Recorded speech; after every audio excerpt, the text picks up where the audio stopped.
చెప్పి చాలా వాస్తవాలు చెప్పిండు. మనం పెద్దగా పోకుండా బీసీ అంటే క్లాస్, బ్యాక్వర్డ్ క్లాస్, అంతా వెనుకబడిన తరగతులు.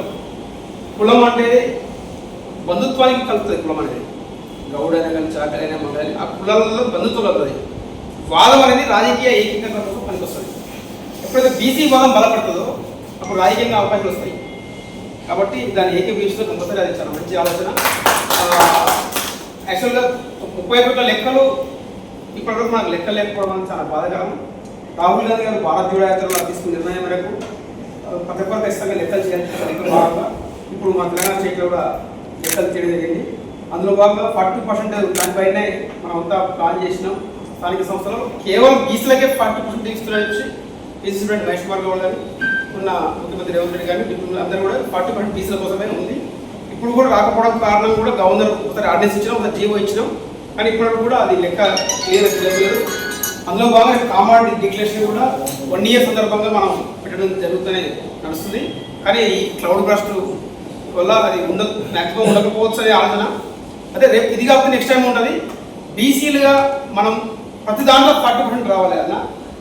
స్థానిక సంస్థలే కాదు, చైర్మన్లో 40% రావాలి, మంత్రుల్లో 40% రావాలి, ప్రభుత్వం సంబంధించిన కాంట్రాక్ట్లో 40% రావాలి.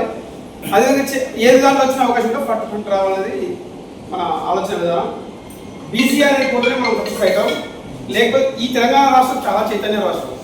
అంటే నేను దాదాపుగా భారత్ జోడో యాత్ర కన్యాకుమారి నుంచి కాశ్మీర్ రాహుల్ గాంధీ పదయాత్ర చేసిన కదా, మ్యాక్సిమం బీసీ వాళ్ళు చాలా బలంగా చైతన్యం ఉంది.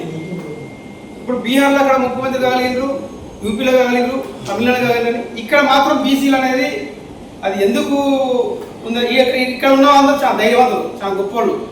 ఎవరి కింద ఎవరు పనిచేసి సొంతంగా వాళ్ళు తిని బీసీలో పనిచేసే గొప్ప ధైర్యవంతులు. నేను పూర్తిగా విశ్వసిస్తున్నా. అందరూ అనకపడ్డా కూడా ఎవరికి భయపడదు. మన ఓటు మన ద్వారా వాళ్ళు ఎన్నికైంది తప్ప వాళ్ళ ఆస్తులు మనం బాగా మాట్లాడతలేము, భూమిలో బాగా ఉంటుంది. మన రాజకీయాలు మన ఓటు ద్వారా ఎన్నికైంది కాబట్టి వాళ్ళ నుంచి మనకు కావాల్సిన వాళ్ళ కోసం మనం ఫైట్ చేస్తున్న ఆలోచన ఉండాలి. ప్రతినిత్యం బీసీల కోసం ఆలోచించాలి. ఎందుకంటే రేపు భవిష్యత్తు తరాల కోసం ఉండాలి, మన పిల్లల కోసం. మన పిల్లలు తెలియవు, ఈ కులాలు ఈ వ్యవస్థ తెలియదు వాళ్ళు. ఎందుకంటే ఇప్పుడున్న గ్లోబలైజేషన్ క్రోనిక్ క్యాపిటలిజంలో ప్రతి జిఎస్టీ కానీ ఏదైనా కొనాల్సిందే. సంపద ఉండదు మనకు. సంపద మొత్తం ఉన్నలు మొత్తం ఒక దగ్గర కేంద్రీకృతమైంది. ప్రతి దానికి ట్యాక్స్ కట్టాల్సిందే. మన పిల్లల భవిష్యత్తు కోసం రాజ్యాధికార వైపుగా మనందరం బీసీలో ఒకటిగా ఉంటేనే రేపు అవకాశాలు వస్తాయి. స్థానిక సంస్థలు కానీ అదేవిధంగా రేపు చట్టసభలో కానీ అవకాశాలు బీసీలకు వస్తాయి. ఖచ్చితంగా ఇలాంటి మీటింగ్ కూడా ఎగసారి ప్రతిసారి నాకు మీటింగ్ చెప్పినప్పుడు కలిసి చేయడం చాలా చెప్తారు అన్నా కూడా. నేను ఉస్మాన్ తెలంగాణ ఉద్యమకారులుగా రామారావు గౌడ్ అందరూ కష్టపడి పనిచేసి ఉద్యమకారులేదు.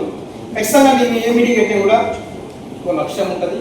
మేమందరం కూడా బీసీల కోసం అందరం కూడా కలిసి ఒక ఫ్యామిలీ, మనం బీసీ అనేది ఒక ఫ్యామిలీ కుటుంబం. ఆ రకంగా ముందుకెళ్ళి కాంగ్రెస్ పార్టీలో అవకాశం ఉన్నది పార్టీ కాబట్టి ముందుకెళ్ళి కలిసి పనిచేద్దాం. మీటింగ్ 3 నెలల కూడా కలిసి మీటింగ్ పెట్టుకుందాం. బీసీల పైన రావాల్సిన వాటి కోసం అందరూ కలిసి అడిగి ప్రతిభారం మన ప్రిన్సిపాల్ మహేష్ గౌడ్ అడిగింది కాబట్టి సంతోషకరం. ఇప్పుడు ఈ మధ్యలో కూడా యాత్ర కూడా జనహిత యాత్ర కూడా బ్రహ్మాండంగా వస్తుంది. ఈ విధంగా ఈ రోజు అందరూ కూడా కలిసి వస్తున్నారు. ప్రజలకు ఖచ్చితంగా దక్కాల్సిన మాట పొలాలు కూడా దక్కాల్సిన ఉన్నాయి. గ్రీవెన్స్ పెట్టి వాళ్ళకి దక్కాల్సిన చిన్నవే ఉన్నాయి. పింఛన్లే కానీ, రైతు భరోసా కానీ, రైతు బీమా కానీ, అదేవిధంగా వాళ్ళకి సంబంధించిన రుణమాఫీ కానీ వాళ్ళకి దక్కట్లేదు పొలాలు. ఆ గ్రామాల్లో మన మండల కేంద్రంలో ఎంచుకొని మనం గ్రీవెన్స్కి పనిచేసి మన పబ్లిక్ మెజార్టీగా బీసీలే ఉన్నారు దక్కాల్సిన పొలాలు. కాబట్టి వాళ్ళకు కూడా మనం టైం కేటాయించి ఒక నెల ఒక మండలంలో కేంద్రంలో మీరు వెళ్ళి ఎక్కడ మండలం ఉంటే అక్కడ వెళ్ళి పనిచేస్తారని ఆశిస్తున్నాము. ఎందుకంటే మేము మొన్న ఆదిలాబాద్లో చేసినాం 1 month ట్రైనింగ్ అక్కడ. కాబట్టి బీసీల కోసం మనం ప్రయత్నం చేద్దాం. ఎందుకంటే జీవితాలు అన్నీ అయిపోయినాయి. ఇప్పుడు మనం బీసీ వాళ్ళ బలం నిలబడితే ఎప్పటికీ రాదు. కాబట్టి బీసీ అనేది ఉండాలి మైండ్లో. పొద్దున్న లేస్తే బీసీ అంటే కళ్ళ ముందులో దోసుకుంటారు. విదేశాలకు తరలిపోయినట్టు హోంరూల్ అప్పుడు మనం చెప్పినాము, తరలిపోతున్నట్టు విదేశాలకు మన సంపద తరలిపోతుంది. కాబట్టి దయచేసి కాపాడుకుందాం. Political power is master key. కాబట్టి అది కేంద్రీకృతంగా పనిచేయాల్సిన అవసరం ఉంది. కాబట్టి దానికోసం కలిసికట్టుగా పనిచేద్దామని చెప్పి అందరి కోసం అందరూ కలిసికట్టుగా ఉండాలని కోరుకుంటున్నాను. ఈ సభ అదే అందరి ఉద్దేశాలు కూడా ఒకటే ఉద్దేశాలు. ఇప్పుడు రేపు కామారెడ్డి ప్రెస్ మీటింగ్లో ఇప్పుడు కాకపోతే నెక్స్ట్ టైం ఉన్నది. దానికి సంబంధించిన సన్నాహం మీరందరూ అభిప్రాయాలు చెప్పి ఎవరు ఎట్లా చేస్తారో దానికి తగ్గట్టు ముందుకెళ్ళి మహేష్ వివరించి చేద్దామని చెప్పి కోరుకుంటున్నాను. అందరికీ నమస్కారం.